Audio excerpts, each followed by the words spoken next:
It all started a long, long time ago when I had a dream and I woke up and go, why are the leprechauns in Ireland?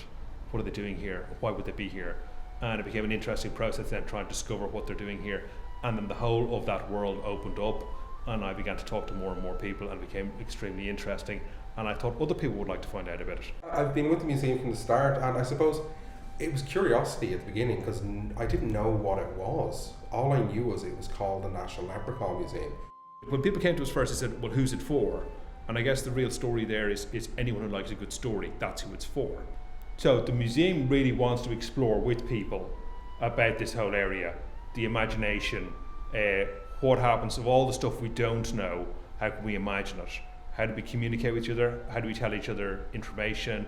It became about storytelling, imagination, and also about the landscape and how people live their lives and how you can choose to do different things and be different things from the stories you tell yourself and tell other people about yourself. I don't know why the stories are so important. I think through using some of these stories, they can help us see how important they were when you go and look for them and know why you're telling them. I think when you know the why and why you're giving them to the people, that makes them important. And folklore is really about the way people have organised their lives around certain things. And so you see, someone ties a knot in a particular way.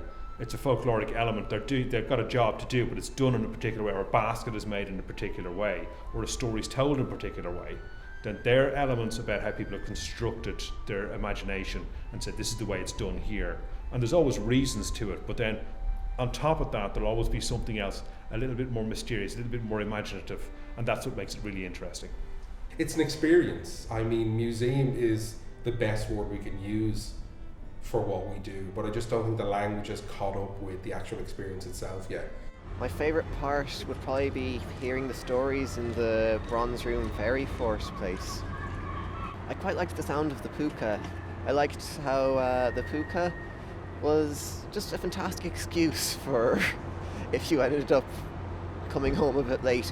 Oh well, I got taken away by this mythical creature who rode me all around Ireland and then left me off in a ditch somewhere in County Clare. The puka seems to move between a few different categories. He's a shapeshifter, he appears in different ways, and he really has no malice, unlike a lot of the other characters. He's quite light-hearted and just finds himself caught up and dragging people into unusual situations, and I love that about them.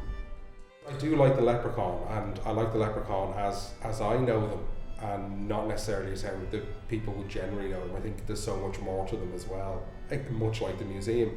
What it's doing is tapping into the Irish person's mind, and we're creating this thing, and we're telling these stories. And one of the things that's really interesting is you could almost get to touch it. You can capture the leprechaun. You can almost get to its goat, but it's always just that tiny bit out of reach. It's like you just can't quite get satisfied, so you have to go back for more. And of course, if someone does catch a leprechaun and they get the goat, they'll never tell. Beautiful stories that can connect on a human level. Anyone can engage with. It doesn't matter what they are, who they are. We can learn stuff from them. That's important. Everybody makes up their own. Everybody has stories. I mean, I think that it's just picking the right story out for that right moment that explains something, that tells you something. And one of the things we do is we go into the landscape an awful lot, so we can actually go to the place where the stories happened. So you can stand on that rock where that thing took place, or underneath that hill, or where the door opened up. And so it becomes tangible at that point. If we could take these stories out with us outside of the building, that's great. But that's what we ask people to do. When they finish a tour here, really, it should just be the starting point of it. The people who hopefully inspire people or pique people's interest to go off and read stories themselves and write stories themselves. So more, more is all I want. What we do, I believe in, and I think is great, but more. The daytime can be mostly about trying to introduce people to the stories rather than just exploring them. So I think you can kind of get given an extra bit of time in the night to allow people to find that place. Sometimes I feel like during the day I really have to put a lot of work into getting it across what this is all about, and it can be a lot of energy, but I think it's worth it when people can walk out with a smile on their face and say thanks for that. When the room gets quiet, that's my favourite place. when everybody wants to know what the next thing that's going to be said is, or that moment where people actually connect the link themselves and go, oh, that's why people do X, Y, or Z. Throw dirt on a coffin, put a horseshoe over the door, all of this, spit in their hands before they do a deal. All of those things, they come into play, and that's the moment that's exciting for me. And one of the amazing things is when you hear a story back from people. We tell stories here, and then people tell us their stories back, and you get some really powerful stories out.